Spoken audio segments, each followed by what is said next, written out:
Okay, here we are. We are back doing our thing here. We're back. Yes. You're back. I know. I'm back. It's been so long. I know, it's been a while. It's been a minute. So, it's good. It's good. So what do we have today? Oh, a little something that I fairly recently acquired out of, I'll let you pick. No, just pick it I for don't me, want you 'cause to blame me my picker sucks. for getting a bad one. My picker well, sucks. You need to have a good one because the last one, I think these are both good. Let's give you that one. Okay. Okay, So now I so can blame it on you. I'm just kidding. Upmann Connoisseur A from January 2014. Okay, so this got some hair on it. Got some hair on it, got some age, 7 years plus, 7.5 years. I've been smoking them. I think I probably maybe have a third of the box left. I did pay a premium price for these because I bought them already aged. Bought them this year. Bond Roberts? No, these were from Cigars of Habanos. Okay. Or I Havanas, I forget. One of the two. And have really been enjoying them. My group of friends has been enjoying them. I always want to mention, every time I smoke the Connoisseur line, how they have misspelled the word connoisseur on the band, and they never correct it. It should be Connoisseur,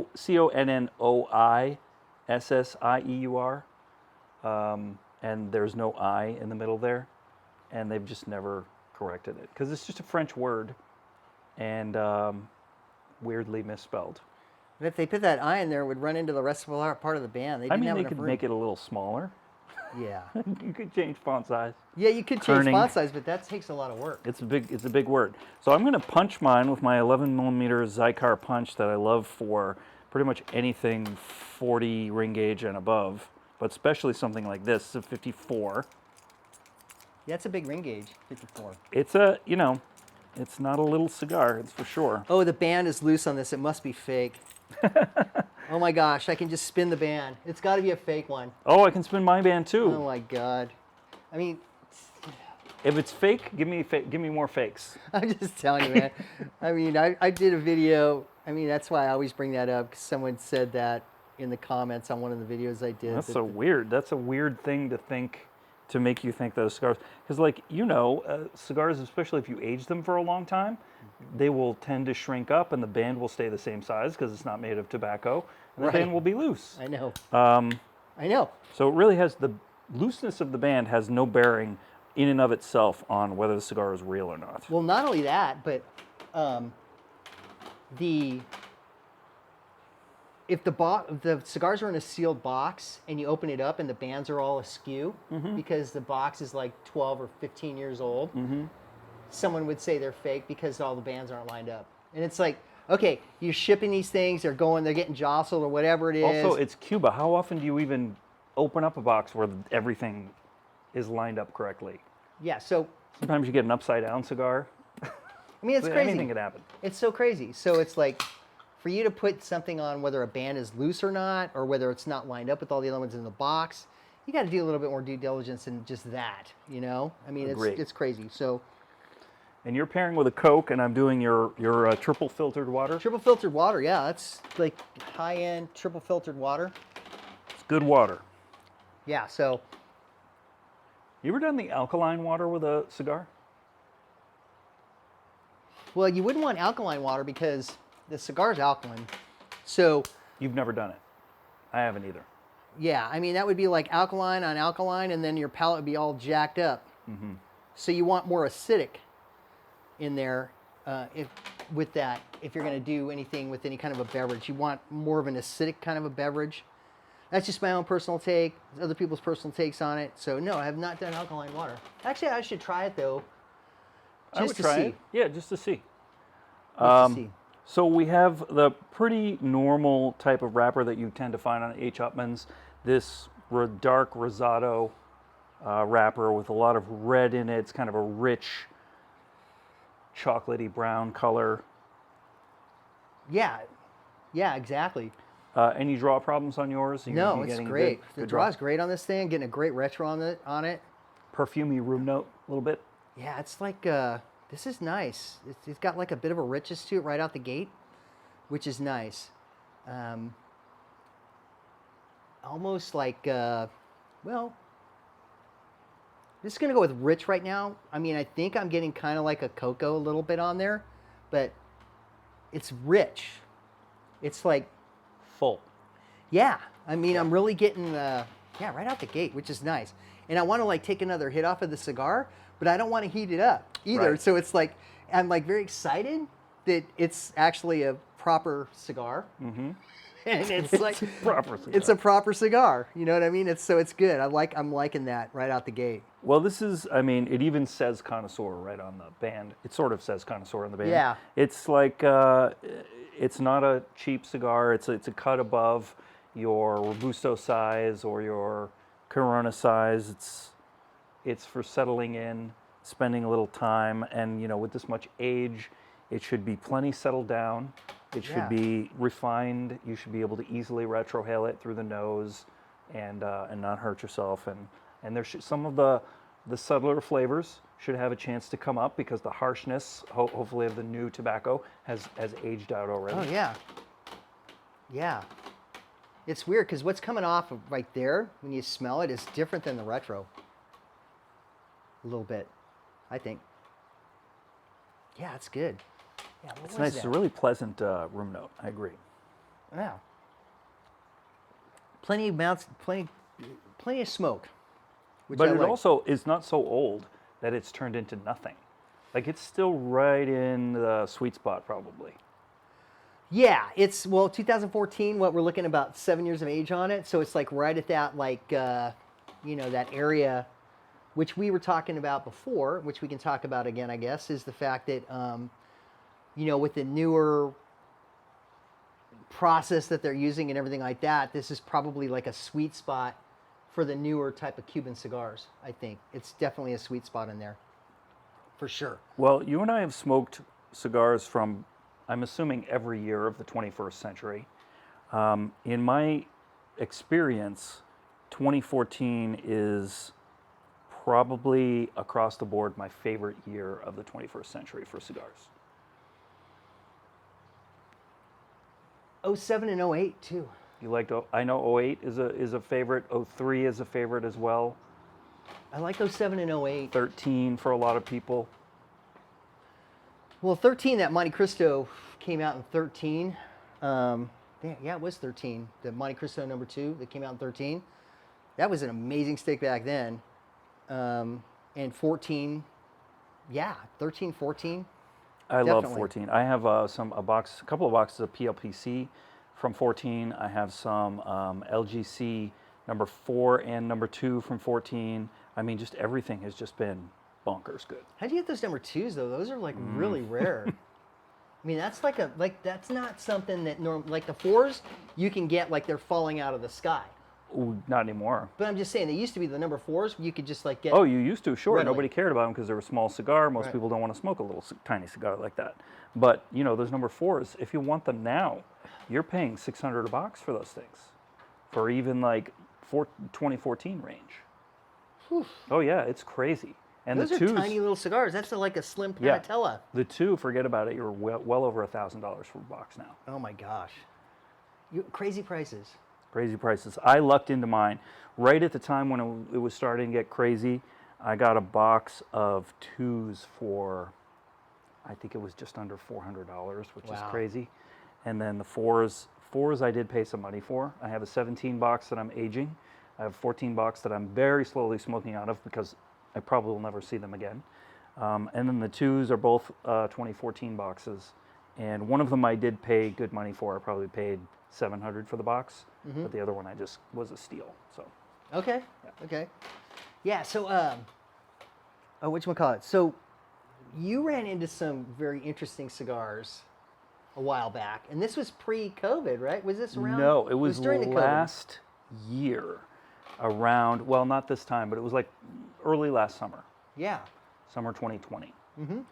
My friend and I, speaking of lucking into things, right? We lucked into a partial humidor of 1492 cigars. Now you're very familiar with the 1492. You want to just like do a little overview of what that cigar is? Well, I mean, according to rumor, they found tobacco. Like this was in a sealed barrel or whatever it was of tobacco that was In like, Cuba. in Cuba, that was like old tobacco, like very old tobacco. So even in 1992, when these came out, it was already old, Right. maybe Right. very old. And I did a video on that too, kind of comparing the wrapper leaf with the various ones, and then the wrapper leaf, the toothiness and everything that I saw with the various cigars that I compared to the 1492. The other Holy Trinity cigars, right? Yes, it kind of compared to the H. Upmann that I had from the 1940s. Ah, interesting. That type of leaf from the 40s and the 50s. And I've never had anything from in that range, 40s, So 50s. when I did like a close-up photograph of the toothiness and the leaf looked more like it was probably very old tobacco, let's just say. So And these were from your special friend, right? The ones you smoked. yes. So So we know perfectly stored, absolutely impeccable provenance on those cigars. absolutely, yeah. So I mean, those cigars were expensive back in the day. Right. And actually in Hong Kong, they would give you a box of Esplendidos if you bought the. Because you were spending so much money. Yeah. Yeah. And Esplendidos, also an expensive cigar, just a regular box. I mean, it's what, $1,000 today for a box of Esplendidos? Probably, yeah, Yeah. exactly. So I mean, back then they were giving away a box of Esplendidos if you bought the humidor. Yeah. Because back what it was in '92 was like just before things really started to roll with doing that cigar boom, the original cigar boom, right? Right. So Yeah, you're talking mid-90s. yeah, so 92, 93, Cigar Aficionado came out, what, 93? And that Sounds right. started rolling. And so then that started the first cigar boom. And anyway, so that's kind of the provenance on them. That was like the second one because they had the Cuba Tobacco 25th, which was the first one that came out. And then the Cohiba 30th, is that right? No. They had the Cuba Tobacco 25th, and then they had the 1492, and then they had the 1994. Oh, the 94, right. Yeah, which is the third one in the Holy So Trinity. those are the Holy Trinity. So yeah, the cigars that we found, we lucked into, were from the collection of a UK cigar smoker. And this was a humidor of 1492s that at the time we got them, they were nearly 30 years old already, right? They were, 27 years.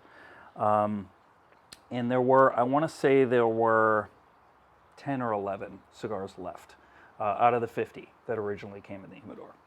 So it took some doing, but we managed to get them from London to here in Los Angeles. The cigars were not in perfect condition. They were not like the one you smoked from your friend, who, obviously everything was perfect. They had, been through a little bit. They were probably like the 11 worst cigars maybe in the humidor, and just kind of got overlooked and overlooked and overlooked as the previous 40 cigars got smoked through, and this is what was left. But in definitely smokable condition. We were super thrilled to find them and have them because they're basically ungettable. The only previous sale that we could find, or the most recent previous sale, was actually there was a Cigar Aficionado story on the sale. It was Mitchell over in London, Cigars Auctions, sold a full humidor for, I want to say it was about around 25 grand, something like that. 20 grand. You mean 20,000 pounds? Dollars, like whatever the pounds. It was like 18,000 pounds or something like that. Okay. And it was a full humidor with all 50 cigars intact, and all the certificate and all the packaging and all that stuff. So crazy price, but was years earlier. We had never seen a single cigar. We'd never seen like a fiver sold of them. We'd never seen an incomplete humidor sold.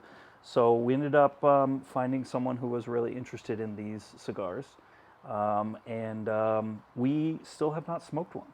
We have 3 left that are in kind of rough shape that we're trying to figure out what to do with, and we'll probably end up just smoking them ourselves. But it was a little bit of a feeding frenzy when we announced that we'd had these, because they just weren't available unless you were willing to shell out, $50,000 or $25,000 for like a full humidor. Since then, Mitchell has had in his auctions a couple of little bundles. I think he sold this in this past auction in June. I think he sold a single, 1492, and I think he sold a partial humidor with like half full or something like that. And they were going, you know, Mitchell's prices in the auction, they tend to go a little high, and then there are fees, and then there's shipping and all that stuff. But they were around $1,000 a stick, more or less, at that point. That's actually cheap, to be quite honest. Yeah, and we didn't sell ours for quite that much, but it was a good price. Well, you didn't have as much as the Provenance, and they were in rougher shape. They were if they had been in perfect shape, it would have been similar prices. Yeah, because I mean, I'm thinking $1,500 a stick if you can get them. For like perfect, I mean, like if you could get a full humidor now, I would imagine you're paying what, 100 grand. 75, 100 grand, yeah. Yeah. Today, and I believe that that's true because even in 2018, like the height of the aged Cuban cigar boom wasn't quite as big as it is now. It's insane now what people will pay for cigars like that. Yeah, I mean, and the whole thing too is that if you have, okay, so if the humidor's broken, okay, now you're looking about 15, meaning some cigars have been smoked out of it. Right. If the humidor's broken and it's not intact, then you're looking about $1,500, $1,250 a stick for the cigars, right? If it's intact, you have that extra layer. That's why I said 100 grand. Of that collector aura right. that So you goes have around it. the papers, the key, all the trays. Yeah. Because when I saw your thing, you didn't have the top tray. Right. There's two tray. There's a tray that goes in there as well. Yeah. And then there's other things that go in that humidor. Actually, I did a video on the 1492 humidor. You can go check it out. And so if you have all of that stuff, then it raises the price up higher because for a collector, it's like getting a mint card, a baseball card, right? So if the card's a 9, it's going to rate, just say it's a baseball card that rates 9 that's really popular, right? That might go for $1,000. But if it's a 10, it'll be worth like $10,000. Right. Because it's a 10. It's and there's perfect. that many fewer of those cards. Exactly. And also they did some interesting things with that humidor and the cigars. It was, I think, only the first or second time that they had individually numbered the bands themselves. So if you take off the band, there's actually a number for each individual cigar out of the 50,000 cigars. 25,000 cigars that they made for those humidors, and each cigar has its own number inside, and then there's also a stamp on the bottom of the humidor that individualizes that particular humidor too. Yep. And I know that, seeing a few of the bands, like we talked in an earlier video about, bands being loose. Did we talk about it on this video? This the loose one bands? here. Yeah. So, like you could take it off and you could actually see. So we saw that the numbers that we were able to get off were in the same sequence. They were all from the same humidor. So it was completely legit. And also going back and watching your video and seeing the toothiness of that wrapper, because it is a rustic, not refined wrapper. It's even toothier and more rustic than this, right? Yeah. And everything fell right into place. Right. So I am hoping that at some point we're going to smoke the remaining 1492s that we have, because I've never been able to smoke one. Almost nobody has. You're very fortunate to have been able to smoke not only that one, but all the Holy Trinity cigars. Yeah. So it's my favorite out of the 3. Although the Cuban Tobacco 25th is, I think, the most rare, because there was only 100 of those humidors made. Right. But Min Rani, in his book, he rated the 1492 highest. Yeah. I mean, of all the cigars he reviewed. Yeah, and to be quite honest, I mean, the thing is that there's a lot of people out there that disagree with that. And interesting. But, I mean, people's tastes are different and everything like that. I was at a cigar event. This was over 2 years ago now. And this one guy was saying that the 1994 was the best, and because it had all these transitions and everything like that. And I'm like thinking to him, I'm thinking to myself, okay, if you say so, like it's definitely a different cigar. I mean, it's totally different. I mean, when you smoke a Cuban Tobacco 25th, they're all different. They all have their different nuances and everything like that. But when you smoke a 1492 that's been well cared for and everything like that, I mean, you're talking like old Don Candidos, okay? So a Don Candido is a stellar cigar, and it's just hard to describe a Don Candido, like an old Don Candido, okay? And so Which are from when? we're talking pre-70s, okay? And the 1492 is in that class of cigar. The Cuban Tobacco 25th, it's a great cigar. Don't get me wrong. It's a phenomenal cigar. And the 1994 is a phenomenal cigar. It's a great cigar. But the tobacco from the 1492, I believe, is just different than those other two. And so when you talk about the three, I mean, and you get a well cared for 1492, I mean, it's just like, it's another world. If someone were to offer you the three, you would go for the 1492. Yeah. If they said pick one. Yeah. Yeah. If like, okay, you got, you're on a firing squad and you're going to be shot to death after you smoke a cigar. Yeah. Which one do you want? If someone were to offer you any cigar in that situation, any cigar in the world that you wanted, what do you think And it's it might only be? one? Just, it's your last cigar. Well, the 1492 would definitely be there. I mean, and the Don Candido, I think, would be another one, would be that way. The Estupendos are really, really good. The Dunhill Estupendos are like that's a phenomenal cigar too that I think has a lot of legs to it. And those were manufactured basically in the 80s. And that's a great cigar, those old Dunhills, which are not even, the Cuban Davidoffs aren't even close to, That's what I've heard. they're not even close to like you smoke a Dunhill and you smoke a Davidoff and you're like, and they're real though. There's a lot of fake Davidoffs out there. And so, I've heard people say, oh, I smoked a Cuban Davidoff. It was phenomenal. It was the greatest cigar I've ever smoked. And it's like, okay. I mean, I've smoked a bunch of real ones and I would disagree with you on that. But that's And they just command very high prices, Yes, they do. hundreds of dollars a stick. But I think that it's because that the way Davidoff requested the cigars to be made was what we run into with the newer Cuban cigars the way they are now. Is that they were probably a great cigar back in the day, and probably within 5 to 10 years of the manufacture of those cigars, they were probably a great cigar back then. And they probably have a lot of what the non-Cuban Davidoffs have, because a non-Cuban Davidoff, I mean, when you smoke a non-Cuban Davidoff, it's a refined cigar. I mean, they have done a really good job of making a very, very refined cigar that smokes really well, has some good flavor to it, and is not going to blow your nose away. It's going to be definitely a really good experience for smoking. And I think the old Cuban Davidoffs were kind of manufactured that way as well, and they didn't age Gotcha. moving forward. Yeah. That's my own personal take, but who am I? I'm just some fucking knucklehead on the internet. So, pardon my French. So, but yeah, I mean, definitely the 1492. It's also interesting to think about the number of those cigars that still exist, right? Because when you're talking about even Don Candido, that was a regular cigar line for years. You're talking about Dunhill and Davidoff, made for years and years, and then stopped eventually. The 1492 made once. With even if it wasn't that found single batch of tobacco that got dispersed in the 25,000 cigars that got made, but 25,000 cigars 30 years ago, how many of those cigars even exist today? A lot. A few thousand? Probably more than that. 5,000? You think 10,000?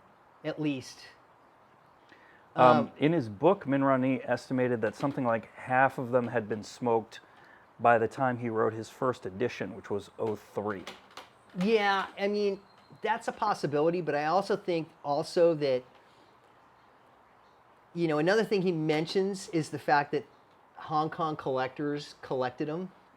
And they hoarded them. And they smoked them and they knew what it was, so they bought them all up. So I think that if you go to Hong Kong and you could rummage through, these collectors' humidors and stuff like that, Let's you would do find, that. Yeah, it'd be great. But you would find there's probably, I mean, probably a couple hundred of those humidors in Hong Kong, I would imagine. That's about 10,000, right? Maybe a few in London, a few in Geneva, and probably not really anywhere else. Probably, yeah. I mean, well, here in America, I mean, I know there's people. The one guy that said that the 1994 was his favorite, I'm sure he's got a humidor. I mean, he's probably got one of those. Our buddy I heard in there was one in Redondo- Ohio somewhere. Yeah, that's the guy in Ohio. Yeah, Okay. that's the guy I was talking to. Yeah. And the guy in Redondo Beach, Mm-hmm. I think he has one of those. I'm not sure. A I partial don't one. think so, because I walked through his walk-in and his special cabinet, and I did not see one. Okay. I would But- be surprised if there was one there. So this has got a little bit of a nuttiness to it, to me. A little bit of a nuttiness, which is nice. I'm getting on the retrohale, but also in the room note, a little bit of vanilla bean, a little hint of that. Little beaniness in there? Yeah. Yeah, definitely getting some nuttiness in there, and that like really nice tobacco on it. Yeah, it feels like a cigar, right? Like it's kind No, of it's big good. and it's rich, full flavor, but it's not, it's refined and it's not going to bowl you over probably. Even if you were to smoke this in an hour, which is probably way too fast, you're probably going to just come away with a nice cigar smoking experience and not any nausea or anything like that. No, but you know what I found too is that with larger ring gauge cigars, to me personally, tend to be not as strong as smaller ring gauge cigars, personally. So I think the bigger the ring gauge, okay, so prime example, the Opus A. Okay, let's go non-Cuban. Opus A. You would think that cigar would be like, knock your face off, it's huge. It's huge. Yeah. No, not at all. No. Coaba, the Diademas, or the Partagas one that I've smoked from the big Diadema sized cigars that I've smoked from. Like a Presidente or? No, Presidente is smaller. That's a smaller Figurado. I'm talking about like the big ones, like the Diademas, right? Because Coaba does a Diadema. I think Partagas does a Diadema. Those ones, those I think big those ones. are the only ones. You would think, and the Monte Cristo A, another one. You would think, no. Normally with even the double Coronas, the Hoyo double Coronas, the Partagas double Coronas, to me, those cigars don't smoke as heavy as if you smoke like a D6 or even like a petite, like a Partagas short. Partagas short like really hits you, and it's a small cigar. Yep. And it's like almost counterintuitive because you would think a bigger cigar should have more, but I think, so you would think that a bigger cigar would have, more of everything in there because it's a bigger cigar. But I think it's the fact that they have to put more of the Seco and the Velato in there for the burn, that it doesn't have as much of that. Because when you think of Cohiba Lancero, right? Cohiba Lancero, there's a lot of Ligero in that sucker, right? And that's where people have a problem with the fact that, because Ligero, I guess, is a wetter leaf or whatever it is, and there's a lot of it's a wetter leaf, right? So you have to let those cigars age to wick out that moisture and then the oils that are in there, right? So that it opens up. And a lot of people say, oh, Lanceros are plugged. They're plugged. They're plugged. They're always plugged. No, you just got to let that thing age because the ratio of Ligero in that more oily, non-burning leaf is higher than a bigger cigar. That's my own personal take on it. So for me, when I smoke a bigger cigar, I'm, looking for a lot more of that less punch in the face, so to speak. That's my own personal take, though. So less concentrated as it is in a small cigar. It's almost like the small cigar is built to give you the same amount of punch as a big cigar, but because it's so small, it has to be that much more concentratrated. Well, The extra stuff that is just there for burn isn't there. So you're getting all the flavor and all the oil and all the Yeah, and like, nicotine. like a D4, right? It's a Robusto size. It's got a bigger ring gauge, but it's shorter. And, those have a tendency to be a little bit more punchy, right? But, but that's why I like smoking, Corona Gordas and Coronas, Petite Coronas. For me, I just, Lancero, I really enjoy those size cigars more than a bigger size cigar. Yeah. That's my own personal take. Panatellas. Slim Panatellas, yeah. Like we did the K d'Orsay from the 70s, Oh my right? God, That that was Slim so good. Panatella. That was a great cigar. So fantastic. And that thing was like such an open draw. I mean, you'd like just do like a couple of light tugs on that thing and it would be like, oh my God, look at all this smoke coming out of my Yeah. face. So Cuba just doesn't make those cigars anymore. The MD04, La Gloria Cubana, probably the closest to that. Yeah. 33 ring gauge, something Yeah. like that. Mm-hmm. Because Yeah. even the Monte Carlos are bigger than that. I think they're a 38 or 36, something like that. Yeah, the Monte Carlos are more like a Lancero, right? I mean, the size, the ring gauge on that, right? Because the little Lanceros skinnier. We're a 38. were a 38 now. I think they're like a 40 now, right? They've gotten a little bit bigger around than they were originally. They were a 38, but yeah. So that K d'Orsay, that was like a Slim Panatella. They don't do that anymore because people want big. And you know what? I think personally, it's because people are paying more money for cigars now, right? So if you're paying $15 for a stick, I mean, you want something that's going to be like this, or you want something and that's going to be something like you're going to sit with for an hour and a half, yeah, and not something that's going to smoke away in 45 minutes or less than an hour. depending on how fast you smoke. Yeah. I mean, I've sat with some people that will make a petite Corona go an hour and a half, 2 hours. It's amazing. Yeah. It's amazing, like some of these people that smoke. I mean, petite Corona for me, that's like about an hour and between an hour and 10 to an hour and 20 for a petite Corona for me, somewhere around there. But it's going to be at least an hour. Depends for on me. what you're doing. Yeah, depending on what I'm doing, and depending on how it smokes as well, because if you're like struggling with a petite Corona that's like a younger one and it's a little moist or whatever it is, like I have some Partagas shorts in there that are just they're like wet. I mean, it's like weird, but it's dark. I mean, they look like Maduros. Yeah, a lot of the wrapper leaves from particularly 19, 20, 21 are just oily, splotchy, super dark wrappers. Which that's okay with me. They smoke well. Yeah, I mean, but If they age well, we'll see. if they age well, yeah. I mean, so, but yeah, I mean, this cigar, like I said, it's like kind of got a nuttiness to it. I mean, I really like the amount of smoke that's coming out of this cigar. I really do. And it's like just, we were talking before about Cubans and non-Cubans. I mean, I don't get that with a non-Cuban cigar. I don't get this. You know what? For as not overly heavy of a cigar, it also has a nice long finish. I mean, after you take a couple of puffs on it, you can taste it on the tongue for a while. It sticks around. It's nice. Yeah, it's definitely not a short finish on there at all. No. And it's not dry either. No, it's not. And it's not really, I mean, there's a little bit of a bitterness in there, but not really too bad, to be quite honest.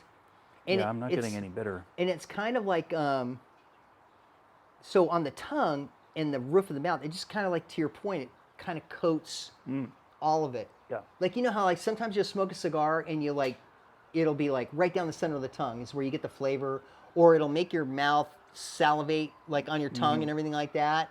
And this doesn't do that. This is just like basically, it just kind of coats your tongue with that flavor on there. Wow. They're after somebody. That sounds like an ambulance. But yeah, so that's definitely, you're getting that with this cigar, which is good on there. What would you suggest for a pairing? On this thing, I mean, I'm liking my Coke with this. It's actually good. I mean, if you're a drinker, probably a port would go good with this. If you're a drinker, your tea probably would go excellent with this as well. Yeah. Or even water. I mean, water probably.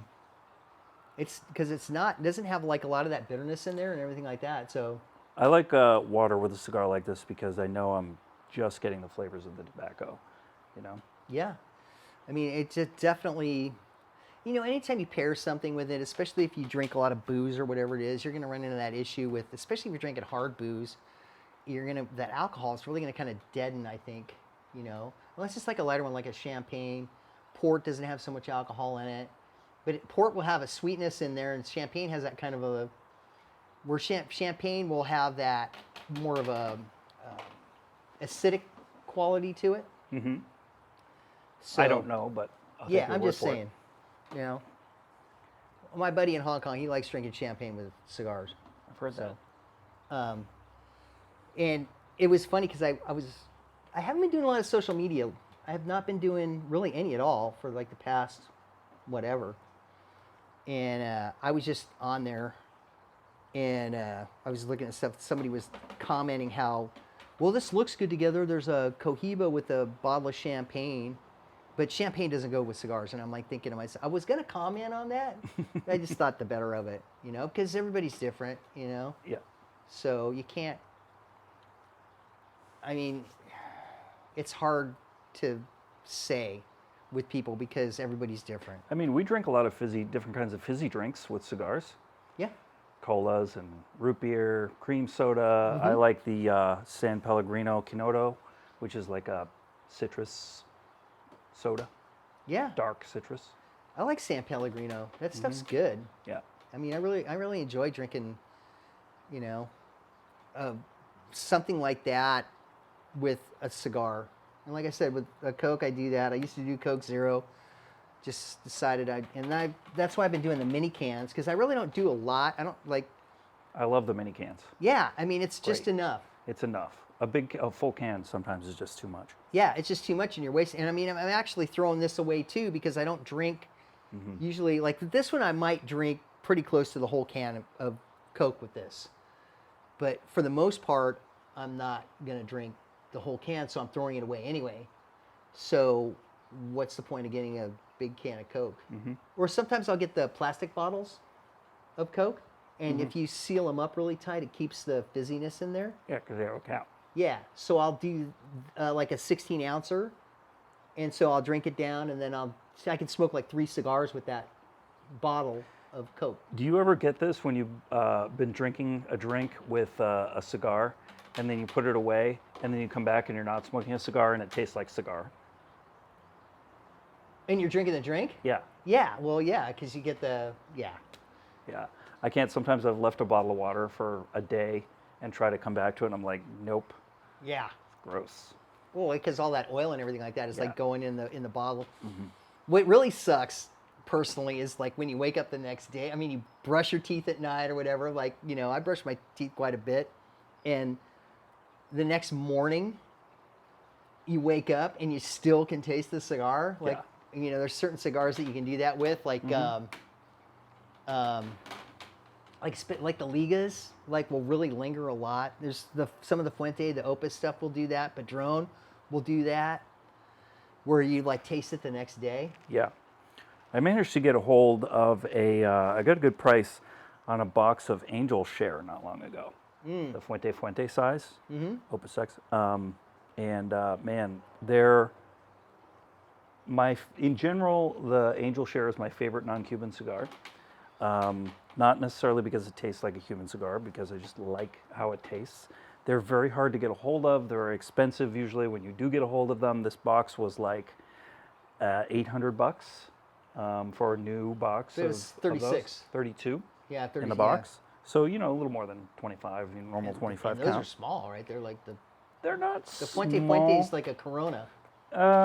It's a little bigger than that. Maybe a It might be Corona Gorda. Grand Corona, yeah, Corona Gorda. I'm assuming it's from this year because I bought them this year. And normally that box is like most other places where you look, it's like $1,200. But they're not quite ready. There have been years when the various Opus lines have been just stellar right off the truck, and this apparently is not one of those years. I'm hoping that 6 months or a year really does wonders for them. Like I said, I feel like Opus is one of those rare non-Cuban cigars that will age. Most of the time, you should just smoke them when you get them. So it's been really hard. It's hard when you have a cigar that you like, and it's a fancy box, and you pay a lot of money for it, and you have to like stick it in the back of the humidor for 6 months or a year or more. Yeah. But I'm trying to do that. I've only smoked 2 out of the box so far. One was like immediately, and it was It wasn't disappointing, but it wasn't that transcendent angel share experience that I chase. Yeah. But I remember when they first came out, the Angel Share really wasn't that good, and it's like they tweaked the blend or something like that. They did something with the blend where they kind of tweaked it or whatever, and it definitely Zap them. changed. Don't hit me. That's why we went like that. I didn't want to. This thing, I mean, when it hits, it does a good zap. But You scared him away. that's good. He Get was out of like, here. oh, he's going to get that thing. Get out of here. here. But yeah, the original ones, they were not that good. But then they tweaked it, and it really became. Yeah, I mean that's one of the ones I like. I mean, the what is it? The Decino El Siglo, the ones with the grandfather on there, the blue band ones. Oh, is it the Amistad? No, they're Fuente. Yeah. It's got the blue band with the old style portrait on it. Well, that's the grandfather. Right. Or his father, and then the grandfather of those ones. Of Carlito, yeah. Yeah, those ones. Those are, depending on the ones you get.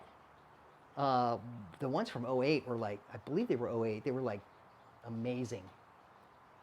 They had that same kind of like angel share kind of thing to them. Yeah, it's interesting when you get into talking Fuente. I mean, Fuente is sort of the closest thing to Habanos outside of Cuba, because it's this huge company. They control everything about the production, so you can talk about years for those types of cigars. Whereas with a lot of other non-Cuban cigar companies, you know, you really can't talk about years. You can't say, oh, well, you know, this Illusion Singulare from this particular year that they make every year was a better one than the one that came out this year, for instance. Yeah, But with Fuente, you can get into that a little bit. pretty much. Yeah, with the Fuentes you can, and I guess Padron you can kind of talk about that as well with some of the stuff that they have. And actually, when I was in New York, when George Padron was at the Davidoff shop there, he was talking about how he could tell when because of the codes on the box and stuff like that, he could actually tell, but nobody else can. Right. So yeah, it's kind of tough most of the time. I really wish all the non-Cuban cigar makers would just stamp a month and year on every box. I mean, like, what are you losing by not doing that? I guess maybe you're afraid that, you know, if a retailer has old boxes that people might not want them if they were like 2, 3, 4, 5 years old, just sitting in the humidor. But I would think that people would want those. I mean, it depends. We've talked about, you know, do they age well? Do they not age well? Maybe they would, maybe they wouldn't. I'd say 2 to 5 years old. I think you're actually going to be at a peak on those right there between 2 and 5 on that. And also depending on whether they're in cellophane, because cellophane will retard the aging process. That too. And We most know that of them are, right? Yeah, most of them are. We know that with Cuban cigars, that like if you have an old Cuban cigar, 20, 30, 40, 50 years old, or even older, I have some that are over 100 years now, and you have them celloed, they will still taste like something. If they haven't been celloed, they're pretty much just going to taste like cardboard at that point. Depending on how well they've been kept. Sure, yeah. I mean, But like all other things being equal, if you add cellophane, you're probably going to get a punchier cigar because it's going to age slower because it just has less oxygen available to it. yeah, and a lot of people like talk about taking them out of the cello, you know, and then I think a lot of, and then, you know, Zeno Davidoff, I guess in his book, was talking about letting your cigars breathe, right? Which I think people are still doing that, which I don't think that that's necessarily a good thing, letting your cigars breathe like that. I really don't. I think the best way to have your cigars is a sealed box. And Sealed box, how do you feel about individual Ziploc before you put them in the humidor on each box? Yeah, Yeah.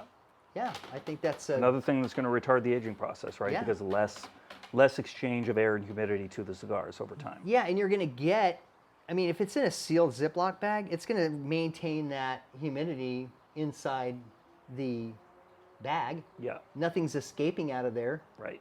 Or very little, at least. Yeah, I mean, it's pretty much going to be sealed up and in there. So if you're doing it, if you're aging your cigars inside of that, it's better, I think, even. And not only that, sometimes you get moisture Like I have a humidor where I keep it really cold, like at 55 degrees.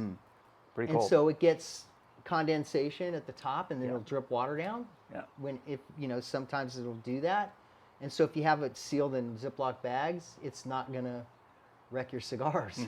Because I have some cigars before I really started doing that as much. I had some like cigars from 1994. They got wet and they were like ruined. Yeah, that's a shame. It's always a shame when something like moisture or beetles or drying out happens to, some otherwise good old cigars. Yeah, Because there's really no coming back from it. there's not.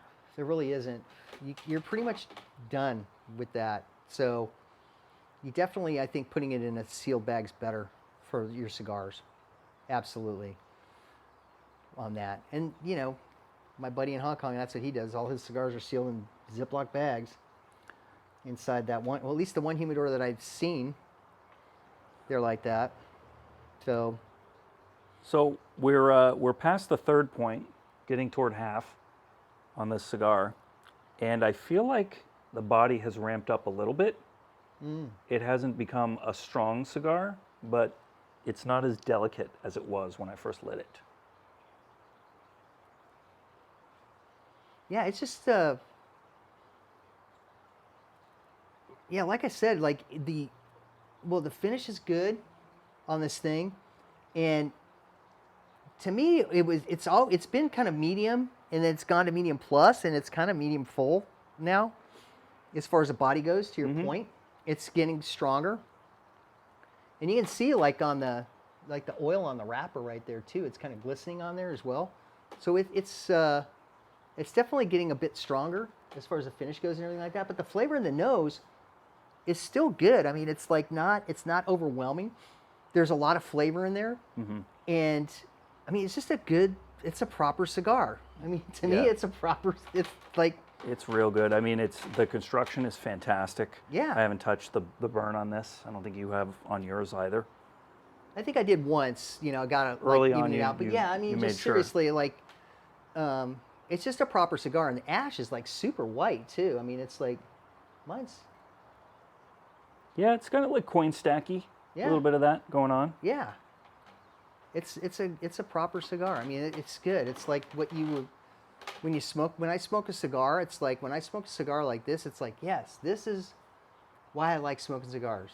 It's because I'm getting that out of it, and I'm not like struggling with it. It's not overwhelming my senses with a bunch of that we talked about, that tinny, minerally, heavy nicotine, heavy that kind of stuff on there, and it's just a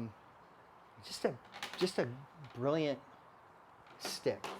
Just really is. Thank you. My pleasure. I don't often provide both cigars that we review, but I'm happy to. Well, I appreciate that. Especially as I have anything. You know what? Speaking of, you were mentioning earlier the Las Calaveras. I always like to smoke that cigar every year because it's a sort of a guidepost of the year. It comes out like early summer every year, and the 2021 came out, and I'm sure they have it at Warehouse. If you happen to think of it, that might be a good one for us to review in the future. The I Las was just there. Calaveras I didn't 2021. see anything that like they. Yeah, I don't think. That's Crown Heads. That's Crown Heads, right? Crown Heads. I usually do the Corona Gorda size, but I'll smoke any of them. I don't think they really carry much Crown Heads there. I mean, I looked in the humidor for stuff. They don't really. But I'd be surprised if they did get some in of Crown Heads, that they would definitely get that, because I think I've smoked them every year in the last at least 3 years. That's where I've gotten them, is from a Warehouse. Yeah, and they were blowing out a bunch of Romacraft too there. Oh. They were blowing out a bunch of the Aquitaine and the Neanderthal. Oh, nice. I love both of those. Yeah, they were blowing out a bunch of those, like because they have the little thing there that has a bunch of loose sticks in there, and then down below that they have a bunch of boxes that they're like blowing out. Cool. And so they had, I think they were like $8 or something like that, or Great price.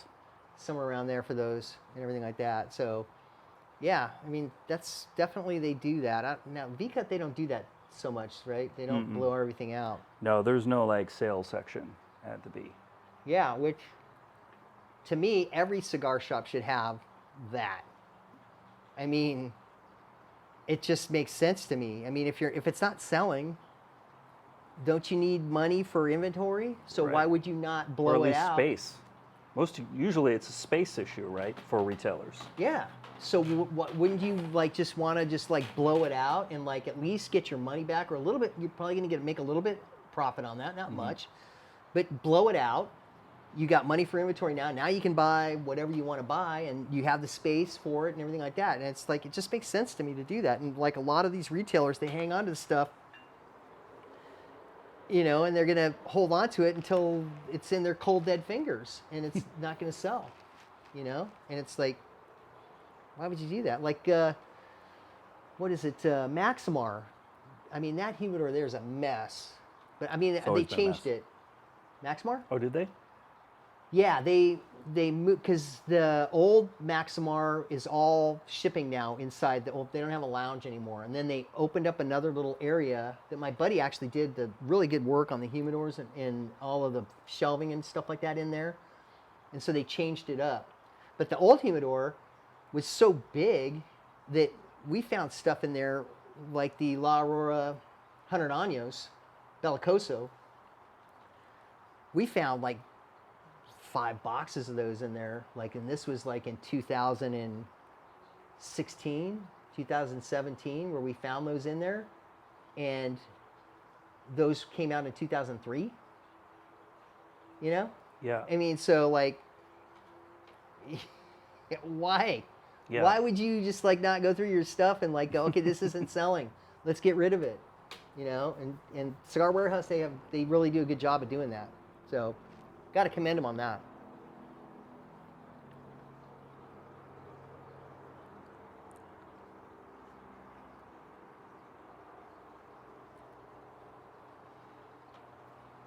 Yeah, just a proper cigar.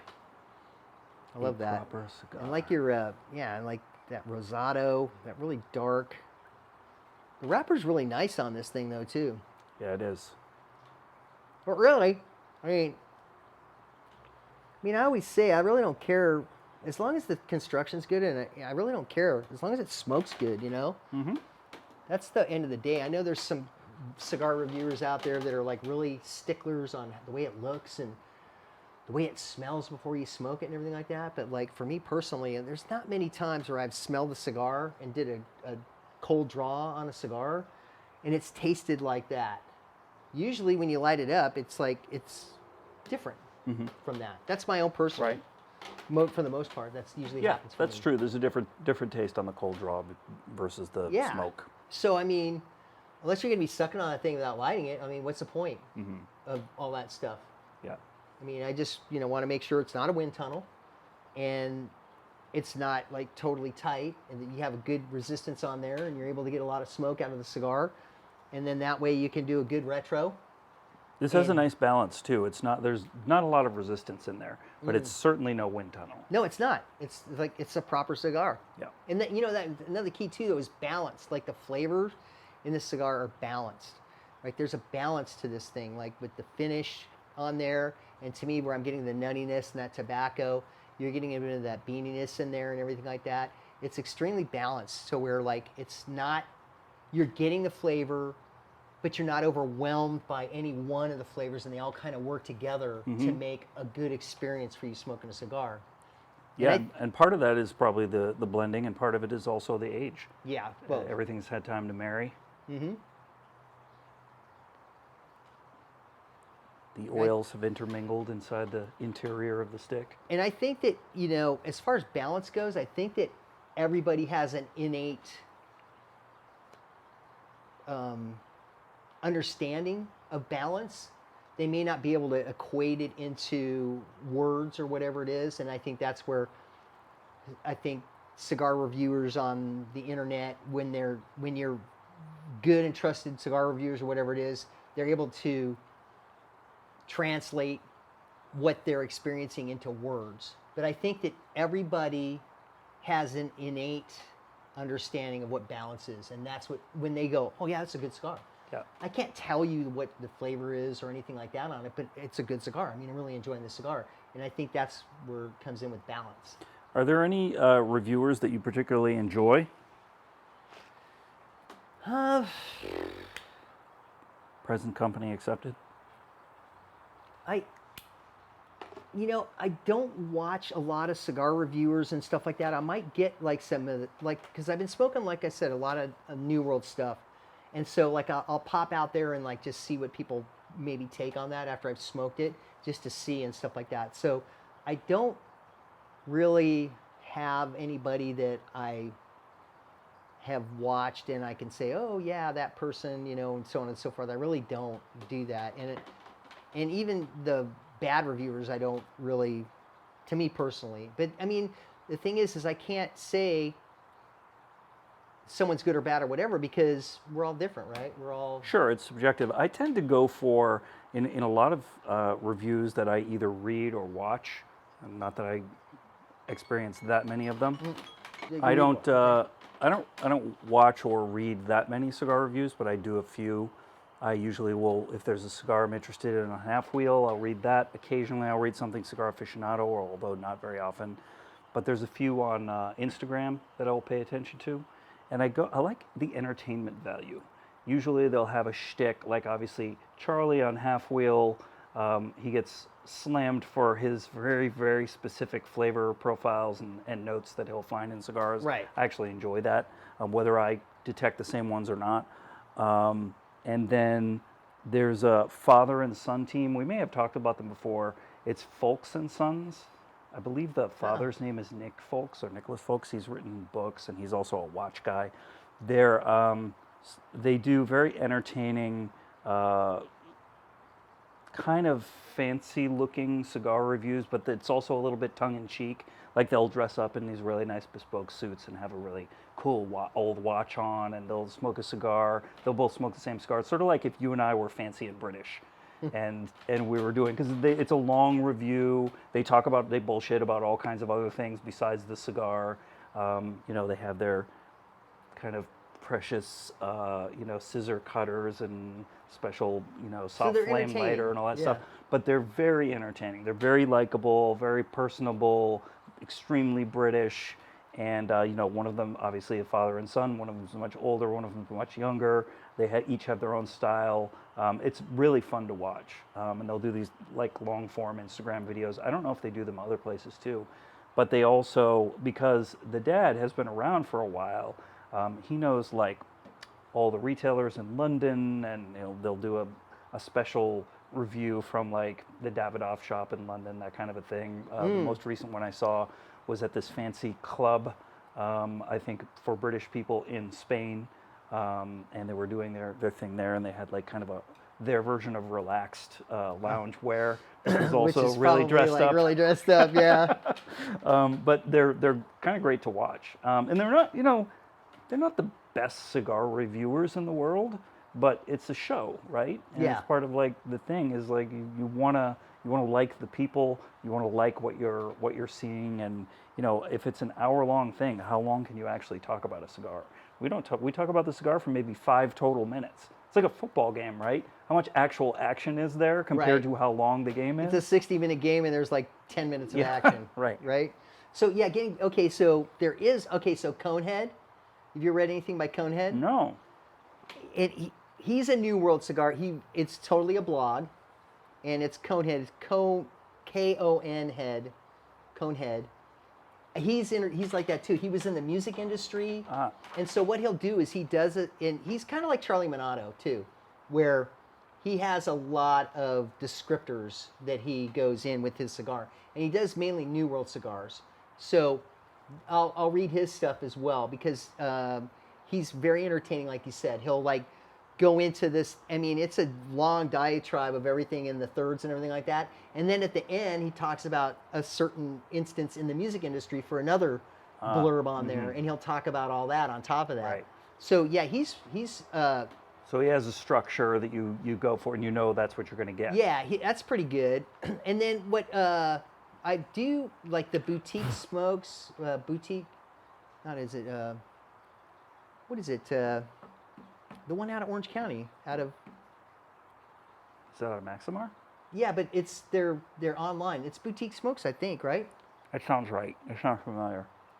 Is it Boutique? Anyway, they have like a review section where like they take there's 3 guys, and then it's really quick where they talk about the cigar, and then they'll go, is it worth a single stick, a fiver, or a box? And that's the way, because kind of like what we do, thumbs down, thumbs sideways, thumbs up. Right. Right?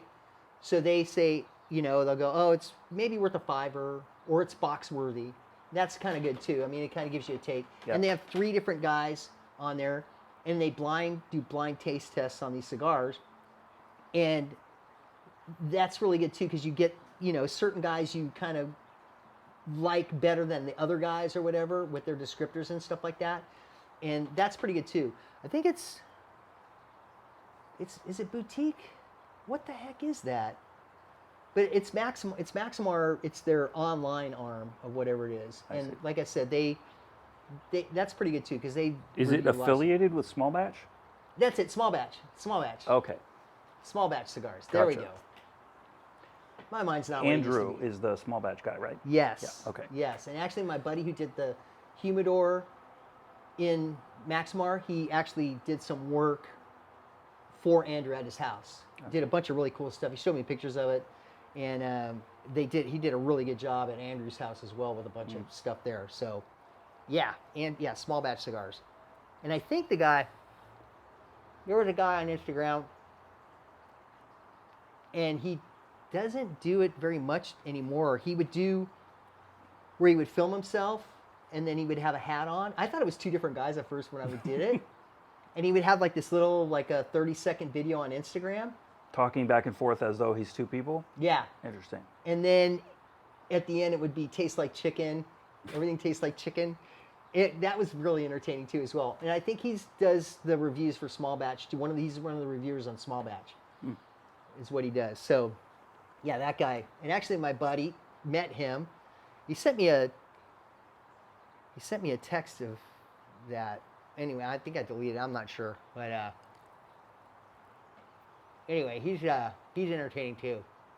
And I'm like you. I like to go for the entertainment factor of it, as opposed to like so much with the the reviewing part of it. I think Yeah. people get kind of too serious with stuff. Too serious. Yeah. Or they get too far out there too. I mean, it's like it's one or the other. It's like it's really hard to find like a happy medium with everything on there. I feel like that's what we are. Kind of a happy medium, yeah. Yeah. Like not too far out there, not doing this crazy, insane kind of Even stuff. Steven, Pretty much, if you're I think. a Seinfeld fan. Yeah, absolutely. I think so. Yeah, like to your point on this cigar, I mean, that finish is just like, just great.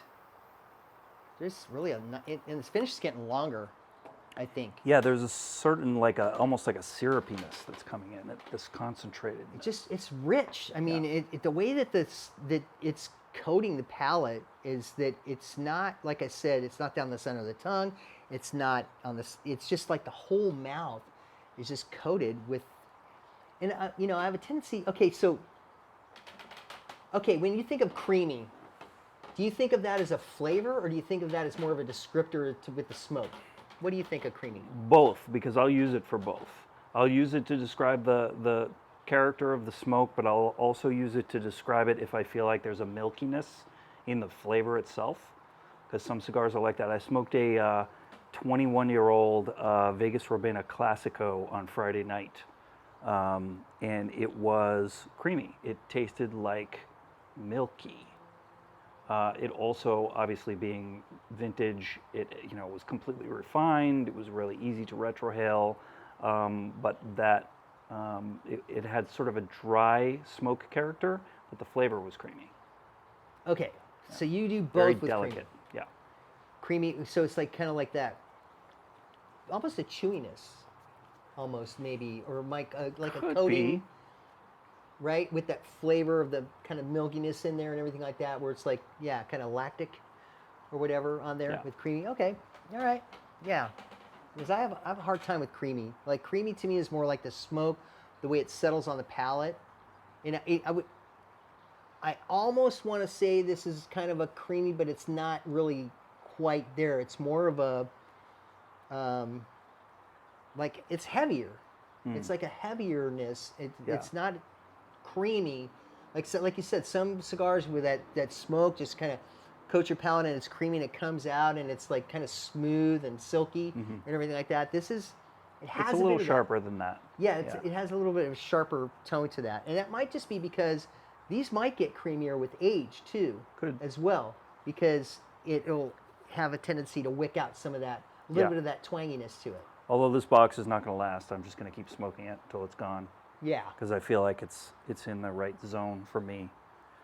I might put one away or two, see if I can hold on to them for another 5-10 years, but we'll see. But you like, you're different from me though. You kind of like a newer cigar. Yeah, You the like that- 4 to 8 years Yeah, is I was my gonna sweet spot. 5 to 7, 5 to 8. Yeah, I was gonna say that. But 4 to 8, yeah, is kind of your sweet spot for cigars. But I'll also enjoy a new cigar. Like that Por Larrañaga we smoked earlier is a cigar from this year, and enjoyed that as well. Sometimes, you know, especially if you know you're settling in, like on Friday nights, I usually smoke around 5 cigars between 8 p.m. and 3 a.m. because I have a group that gets together and we do that. We were doing it on Zoom all through the whole quarantine. We did 63 consecutive Friday nights from Wow. March of 2020 through June of 2021. Wow. And when you're sitting from 8 to 2 or 8 to 3, as it was almost this week, you go through a lot of cigars. I do tend to like smaller cigars. When I do that, I'm smoking a couple of Petite Coronas, maybe one something like this, or a Robusto or two, but they tend to be smaller because I like to have a little variety as the evening goes on, as opposed to breaking out a double Corona and sitting on that for a couple of hours or so. It's interesting that you mentioned creaminess because we talked about Aganorsa leaf earlier, and one of the most milky, like frothy fresh milk experiences I've ever had on a cigar was the very first Signature Series Aganorsa leaf cigars that I smoked. I smoked it at the show at IPCPR when they first came out. They gave me one to try and to review, and it was almost like whole milk, which was really amazing and an interesting experience. I haven't had exactly that experience with them since then, but I always think about it whenever I light one up. Well, the like I said, I've been kind of back and forth with the Signature Series cigars. And you've smoked a lot of them now. A lot of them. You're right. The Corona Gorda, the gold ones, will have, when they're on, like the Corona Gorda that I've been smoking, it'll have a bit of that creaminess in there to it as well. It'll have that kind of nice creamy smoke and good smoke production. But like I said, I found that maybe 2019 they had a problem with the rollers or something like that. I don't know, because it's hit or miss, and sometimes they're too tight. Even it's like, when's the last time you had a non-Cuban that's tight? Have you had the one that I described earlier that has the purple, orange, and yellow band, the Aganorsa leaf? I thought it was the Signature Series, but now is I'm that the trying one to. with the fist in it? It that's might. holding I a me's leaf? that's sort of their The arm with the fist and the purple band or whatever Yeah, it is, and it's I gold. think that's it. I have not had that one yet. No. It's a good cigar. I had. They seem to keep getting better. Every time I smoke one, it's like better than the last one.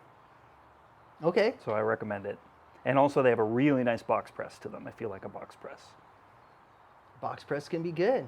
Absolutely. That really can be good. As long as they're not overfilling box pressed. But usually they underfill them, right, to box press them? That's what the Yeah. box press is all about. Yeah, like Padron. I mean, you could consider those cigars underfilled, the 1926 and the 64 series.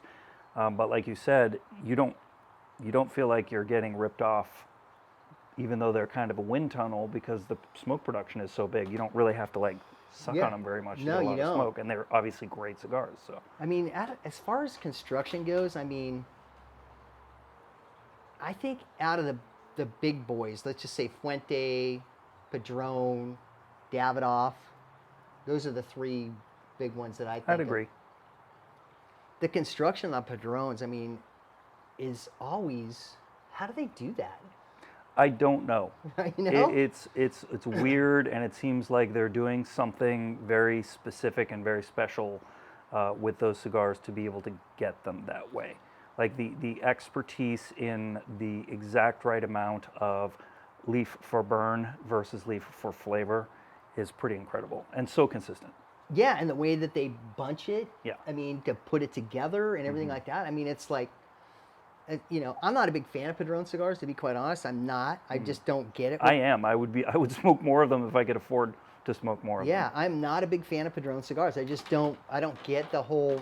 I mean, I really don't. But at the end of the day, when I smoke a Padron cigar and I pay for Padron, that thing is gonna smoke great. Although the one cigar that you did smoke with you that was the 50 years or whatever, the one. Was it the huge one, the 50th anniversary? The one that I was just. It comes in the giant humidor. Remember that one? That's like a 3-hour stick. But remember you smoked, because I smoked one myself personally, and I like gave that to you to smoke, and we smoked it. I've smoked a few. And there was like nothing left in that cigar, and that was like 20 years. I think it was 20 years old. Oh, the Millennium is the one Millennium. you're talking about. Yeah, that was unfortunate because that was on my bucket list of must-try non-Cuban There you cigars. go. I gave And you it one. was just too. We waited too long to smoke it. But like the 50th anniversary that came in the huge humidor back in what 2014 or 15, something like that. I've smoked a few of those. Definitely the biggest ass kicker nicotine stick I've ever had. I smoked one at the warehouse once, not the original release, but the next release. The original release has red serial numbers. The refills all have black serial numbers. That's how you can tell the difference. And I smoked one of the blacks from warehouse, and I remember sitting there. I was just there by myself for all night, and I had a Coke, and I had to get another Coke, and I had to stop and put the cigar down for like a half hour because I was, even with the Coke and even smoking as many cigars as I do, it still made me a little queasy. And I wanted to finish the cigar because it was also really good. But like, you need to eat a meal before you smoke that cigar. Another one that I love is the number 50. There are actually, I think there are 2 of them. It's the Family Reserve series, maybe. There's 2 of them, and the like larger one of the 2 is just a phenomenal cigar. And I love the 26 and the 64, both of those pretty much in any size. So would you say that cigar was like the most uncomfortable cigar that you've ever smoked? That Padron? The 50th? Since I started smoking a lot of cigars, I would say yes. It surprised me, it shocked me that a cigar could still make me feel that way. Because it never happens. I never get nauseated from a cigar. First of all, I'm smoking mostly Cuban cigars now, which just don't have that much nicotine in them. But even a large Nicaraguan cigar, they just don't affect me. I don't really get a nicotine buzz ever anymore, let alone feel nauseated by them. And I know the secret to have something with sugar in it in order to cut that nicotine, and it usually works. But I was drinking a Coke with that thing and didn't help. Okay. So that's a major big boy cigar. So And also very expensive. I mean, the least you're going to pay for those is $50. that's the least. Yeah, usually it's like more in the $100 range, Yeah. 75 to $100. Yeah, absolutely. So the most uncomfortable cigar I've ever smoked is the Fuente Pussy Juice, Well, I mean, that's uncomfortable just to even talk about. or the Volva, or whatever. And by the way, that's not a big cigar. no, right? it's a Lancero size. And it's got that little mouthpiece made of tobacco on it. The tip. You don't even So- cut it. You don't cut it. You don't cut it, you just start smoking. Yes. Um, Yes. So was it uncomfortable because of the nicotine? Oh, yeah. content? Yeah? Oh my God, that was like the most uncomfortably. I mean, other Super rare cigar, by the way, also. You're just not going to find them. Yeah, I mean that cigar Unless was. you know Carlito and he hands you one. I mean, I smoked that thing, and the tip gets tar coming out of it and everything. Uh-huh. I mean, it was just like, it was so uncomfortable smoking that cigar. I smoked the whole thing, and When did you get one? When did you smoke it? this was like probably 5 or 6 years ago. My buddy down in Orange County, he's a big Fuente fanboy, and he knows the trumpet player, Arturo Sandoval. Yeah. He knows him. He's been to his house. He knows Arturo Sandoval. he's talked to the Fuentes and everything like that. Cool. And so he had some of those, and he's like, "Oh, try this one." I'm like, "Okay," So I gave him $60 for the cigar, and I smoked it. I mean, there is no price on that cigar because they're just not commercially available. So. Yeah. And that was the most uncomfortable cigar that I have ever smoked in my life. So do you think it's just Ligero all the way through? It's probably like, they have triple Ligero LFDs. This is probably like quintuple Ligero. I mean, it was just puff after puff was just like, it got more and more uncomfortable the longer I smoked it. And I smoked it down in the nub. My friend Dilip is in Vegas right now, and I asked him to, well, first of all, I said, go to Casa Fuente and look for the Casa Fuente sticks at the Fuente Lounge, because it's the only place you can get them. They don't sell them anywhere else. They don't mail order them. You have to go to the location in Caesar's Palace, in the Forum shops, and they don't even always have them. Sometimes they'll have like the Robusto size, but the Lancero is really the one you want to get. You'll pay for it. I think they're in the $40 range for a Lancero Casa Fuente, 30 to 40. But when you can get them, it's not an Angel Share profile, but it's the closest thing outside of Angel Share, or like the 20th anniversary Blue Label, which also kind of has an Angel Share-like quality to me, even though supposedly the wrapper leaves are not, aged in, bourbon barrels or something, cognac barrels. Yeah, cognac, I think. Yeah.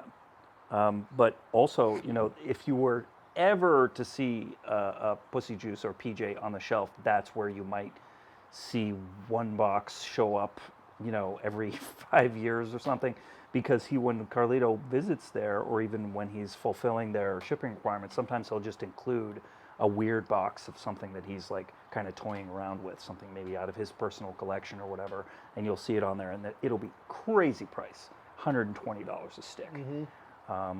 They have that kind of stuff there that you're just not going to find elsewhere. And every once in a while, when I go there, I'll treat myself to some stick that I know I'll never get to experience again, and then grab a couple of Casa Fuente Lanceros. That's a great lounge to smoke in too. I mean, it's good. It's it's very like tropical, Cuban, light, breezy. kinda Cuban-esque. Yeah, it's like a Cuban, or I imagine Dominican, although I haven't been to the Dominican Republic yet.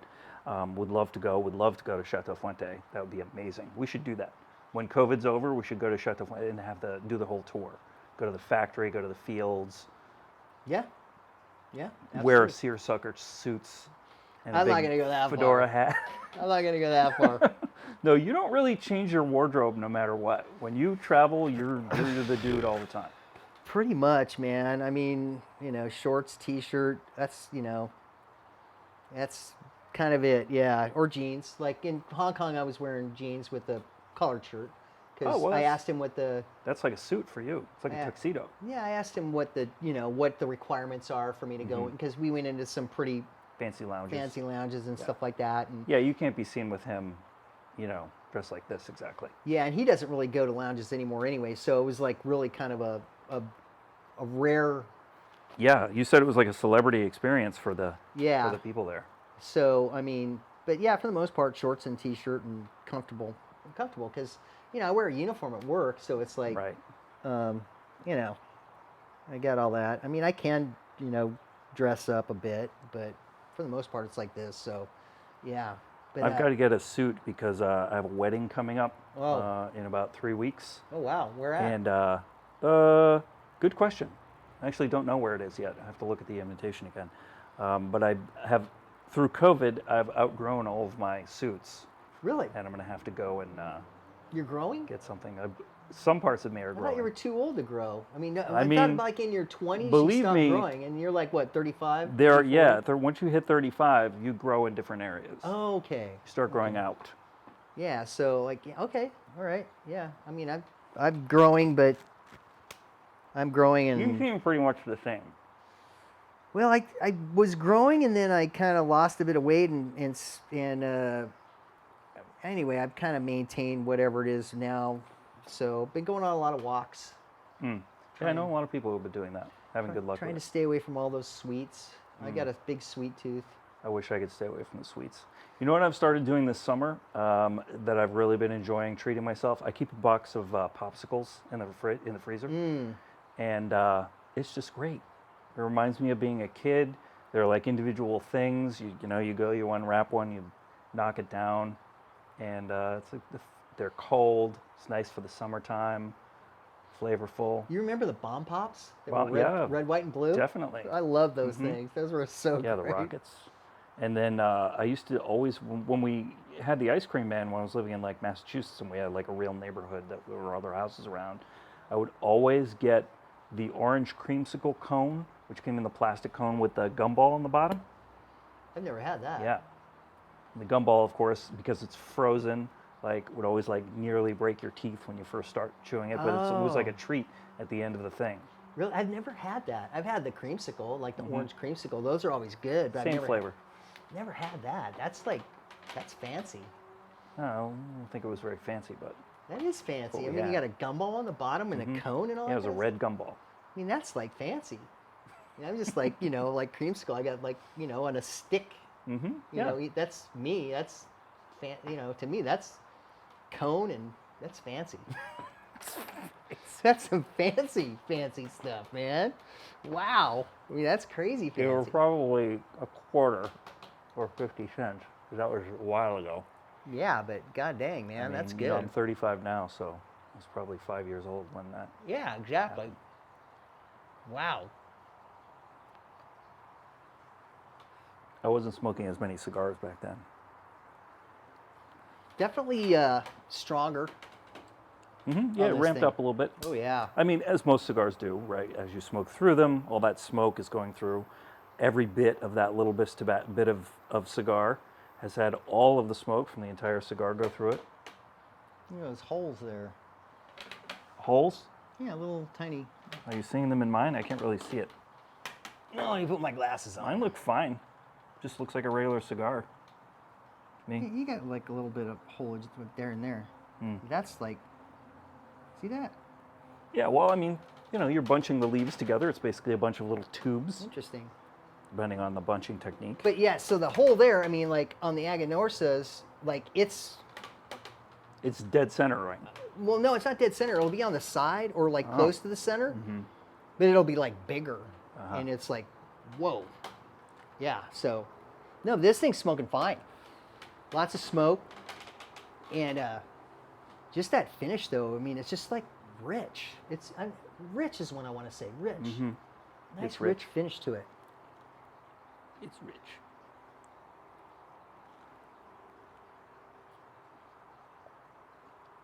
It's cooling off. We've had Yeah. a hot few days. It's been in the 90s back in my neck of the woods. Yeah, like today when I was sitting out here watching the U.S. Open, it felt like fall was coming already. I mean, we really didn't have much of a summer, I don't think. Sort of happening now. Yeah, it's like summer came in late August, early September. I mean, summer came, but like June and July was rather cold. Wasn't really hot. Now, It's been nice though. No rain no. all summer. Yeah. Usually in August you get some.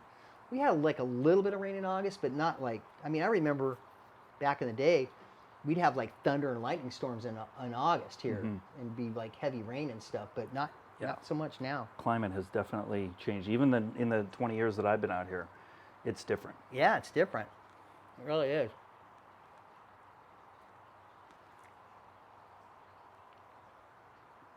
Yeah, that retro is just like, man. Yeah, these are a winner. Definitely a winner for this Yeah, one. you're always kind of rolling the dice when you buy an aged box, even something that only has 7 years on it. It's not like a 20-year-old thing.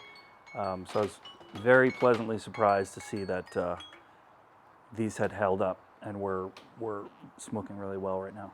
Keep that camera rolling. Keep it rolling. Yeah, you can, it's like rolling the dice, or even when you get like older stuff too. I mean, you're rolling the dice with it, and you just don't know. And usually I like to get sealed boxes of stuff that's really old. I don't really like to go for stuff that's been open, because you really don't know the provenance on it and everything like that. You don't know how well they've been taken care of. And so, yeah, you just don't know. You just don't know. Speaking of keeping the camera rolling, is she a new PA? I don't recognize her from the earlier shoots.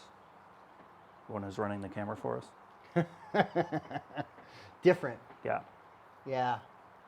Well, sometimes you got to cycle through to find a good one. Well, what happened was the last one, she only wants to work from home. So. Oh, yeah, that's tough. I mean, that's part of the reason we haven't done this for so long. Yeah, can't do this remotely. Hard to find good help, but she seems very nice. Right. Doing a good job. Very quiet. Yeah. Very quiet. Yeah. She barely said anything the whole time. Yeah, absolutely. Okay, yeah.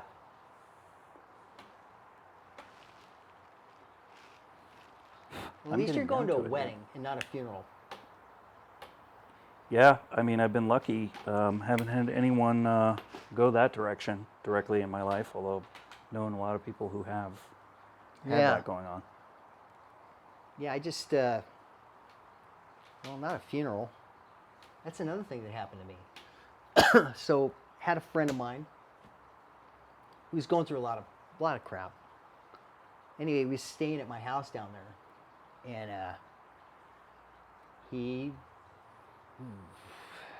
so we started, This we were doesn't hanging sound out. like a good story. This is not a good story. So we were hanging out and stuff like that, and he was staying at the house, sleeping on the couch, and mainly staying in the garage and everything like that. And then, we were playing this game called Battle of Warships at night, and just kind of hanging out, like reconnecting, because we were friends like for many years, and then, we kind of lost touch with each other, and then anyway. But he'd always been around, I'd always been around. So so he was staying at our house, and we would sit in the garage and we'd bullshit and watch movies or whatever and play games. And then, I'd go to bed and wake up in the morning. We'd start all over again because it was COVID. And, anyway. It's like Groundhog Day. Yeah, it was like Groundhog Day. And it was in the middle of my my recuperation from my accident. So I was down in Orange County. I didn't have a car. And so, same thing. We were playing games and go to bed at night. The next morning, we have a swimming pool in the backyard, and my roommate there was like screaming at me, and like, what's going on? What? He's like, he's dead. He's in the pool. He's dead. And we found him floating in the pool. What? Yeah. Dead. What happened? He checked out. I mean, the only thing we can think of is he committed suicide. Wow. Yeah. So that's another thing that happened while. Terrible. Yeah. Oh my God. We have been unconnected, you and I.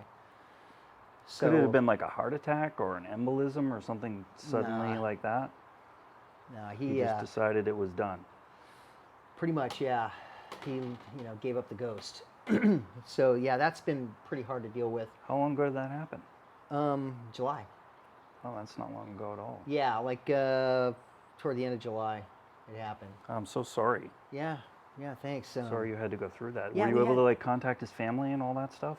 Yeah, they, he was kind of living on the streets and stuff like that, and he, like I said, he'd had a rough time. I don't want to get into like all the particulars with everything with him, but he was definitely going through a lot of stuff, and his sister's sons, he had like basically his stuff was like in our garage. Every personal belonging basically that he had was stacked up in our garage, which wasn't much. And so they came and picked all that stuff up and everything like that. So, but yeah, that's been another thing. It's been a bit of, yeah, that'll shake you up, man. Pretty tough for, so. Well, good for you for, taking him in and, being a good friend to him in his last period of time when he was around. Yeah, I mean. There's not much more you can do, right? Yeah, and how like when people talk about suicide where they give stuff away and everything like that. So he had started like giving things away to me and my, other people. Mm-hmm. Like he gave me, like little things like that he had like a wallet and a watch and everything like that.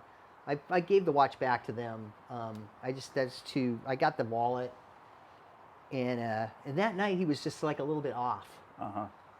And I didn't put two and two together.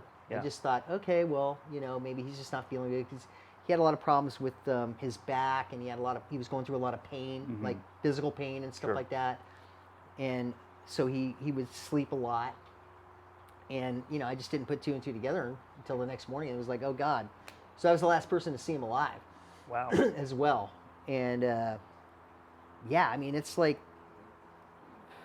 you know, I don't wish that on anybody, you know, to have to deal with that. I mean, it's like really, and, you know, I mean, I still have that mental picture of like, because, you know, I mean, you look at the pool and he's floating in the pool. Right. We called 911 and they're like, can you know, take him out of the pool? And I'm like, I'm Right. not going to, he's dead. Right. I'm not going to, you know, I mean, it was like really, it was like very traumatic. Of course. And anyway, so that's another thing that's happened here in the past few months that has just been kind of, whoa, you know, a lot of stuff going on. So Yep. That's a lot in and of itself. yeah, it is. Well, at least we're lit up. I mean, it's kind of getting darker in the background, which is kind of interesting, you know? Yeah, we're looking a little Goodfellas-like here. Yeah. But it's, at least, you know, the lights are working good. That's good. Absolutely. So, but You were on the on the lighter side. You were thinking of buying a place out west. Last time I was talking to you, yeah, that's kind of on hold right now. And so, yeah, we're just kind of like, it's kind of in flux right now. You know, we're not sure exactly what's going to happen or whatever. And so we had the house on the market for a while. We did, you know, it's just crazy. Everything's selling like crazy here. And yep. we got like some lowball offers and everything like that. We're like, we can't sell for that. We're not going to sell for that. So Right. we took the house off the market. And so we're here for a while. I don't know how long. Is that something that you're thinking about? Is just like relocating out there? Yeah, but the thing is, though, is that originally, if we would have bought there, say, 5 years ago, we could Yeah. have gotten something, you know, pretty. But Sure. within 5 years, Oh yeah, it's crazy out there. and it's like Southern California prices. Yeah, and Southern Californians. Yeah, it's A lot like of people moving out there. so. In Pamela just went there. She's actually there right now. She's coming back tomorrow, and they're saying that the market's cooling off a little bit. So, you know, we're reassessing stuff and everything like that, and just trying to see like, okay, is this gonna, you know, work or whatever, and just go from there. So, I mean, at the end of the day, I'm gonna have to commute from there to LA. Uh-huh. I mean, I do have the place down in Orange County that I can stay, and so, you know, that would help. But I mean, I'm telling her, I'm like, I'm going, you know, yeah, our cost of living is gonna probably go down, I would imagine. But at the end of the day, I'm gonna be gone like half the month because I have to work. Sure. So, yeah, and I can't. Yeah, there's not even a big airport there. It's you know what though, that airport really reminds me of the way Orange County used to be back in the day, and Long Beach Airport's kind of like that too now. And it's really it's a modern, it's really nice modern big airport, but it's so easy to get in and out of there. Yeah. But as far as the convenience and the amount of flights per day to get to here, I mean, basically, if I have to work a trip, I'm going to have to leave the night before, spend the night here, and then do my trip, and then come back, and then probably have to wait another day to get back home. So what I would have to do is back everything up, like, you know, do a trip, and then do another one, and then come home. Yeah.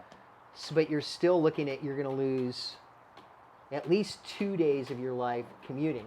Uh-huh. So, yeah, I mean, I don't know. So it has to be worth it. You know, the move and the location and everything has to be Yeah. worth it.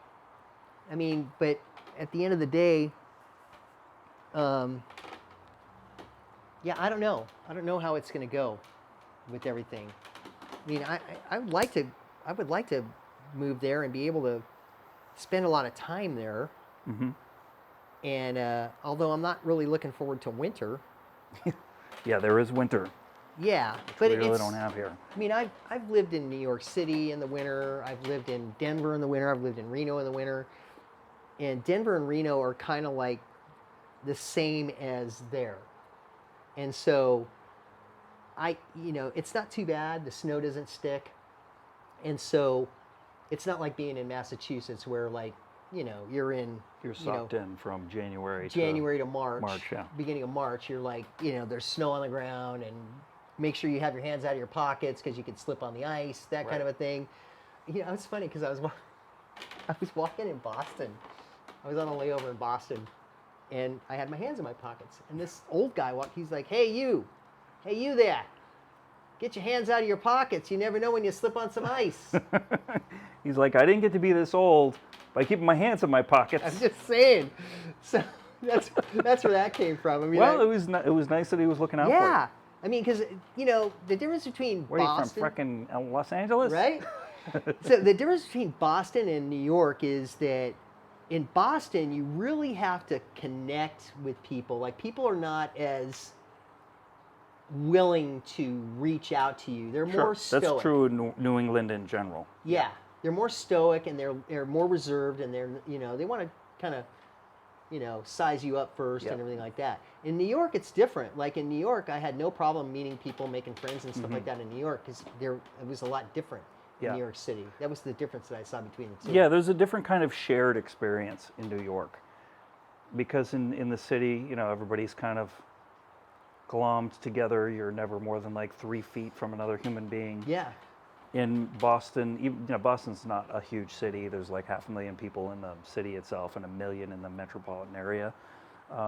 New York is like, what, 8 times that size or something? Yeah, like 6 million people, 7 million people on that island, yeah. So yeah, that's a different kind. And also New York, everybody's from somewhere else. Everybody's, there's a lot of New Yorkers, but there's also a lot of people who come to New York, just like LA. Yeah. In Boston, outside of the college and university system where you get a lot of people from everywhere, mostly it's people who live there and their families have always been there. So it's different, insular, and then there's that whole, winter thing, as you were talking about, like just, it changes the mindset. Jess and I, my girlfriend, were talking about, what it's like in Maine, that the state has this kind of darkness around it. And we're like, not surprised at all that Stephen King happened to be, the big author that came out of the state of Maine, because he epitomizes, and his literature epitomizes that sort of view of life that's, instead of through rose-colored glasses, it's like through gray glasses. Even when the weather's nice, you've got bugs or it's raining or whatever.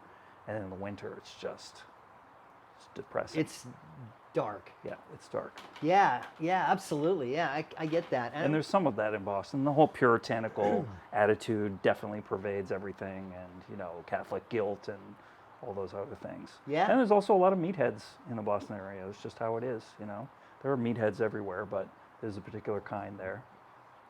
Yeah, definitely. I mean, it was just funny, though. I mean, it was nice of him to say that. Yeah. I was really, thank you, But at the end of the day, it's crazy. The difference between the two cities really is different. I mean, it's... Yeah. Yeah. So, and,